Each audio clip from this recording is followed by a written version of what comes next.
Did Julius Caesar exist? Did Cicero exist? Did Socrates or Aristotle or Mark Antony? Almost no one questions whether these people existed. So why is there so much controversy around the question, did Jesus exist? I can assure you, as a historian, that whatever else you might want to say about Jesus, he certainly existed. The historical Jesus may not have been the person that people imagine today, but he was a real person, and we can know some things about him. You don't have to believe that Jesus was the Son of God in order to accept the facts of history. And that's what I deal with in my book, the facts. Skeptics like to say that we don't have the original text of any of the Gospels of the New Testament, and we don't have any historical records of Jesus from his day.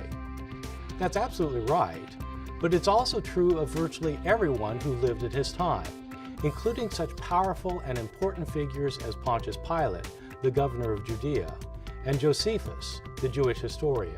Some of those who claim that Jesus was a myth argue that he was invented along the lines of the gods of pagan mythology, who also died and were resurrected. In my book, I show why that also cannot be correct. The evidence for the historical Jesus, as for Pilate and Josephus, is overwhelming when looked at through the impartial lens of the historian. At the same time, the historical record indicates that Jesus was not who most people believe he was. Like other Jewish preachers of his day, Jesus proclaimed that the world was controlled by forces of evil.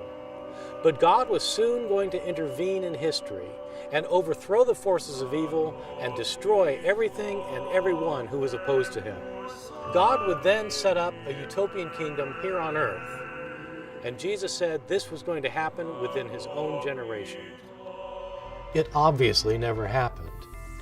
As a result, the followers of Jesus changed his story and altered his message. This is what led to the birth of Christianity. Did Jesus exist is a historical detective story. I invite you to look at the hard, cold facts of the case and judge for yourself.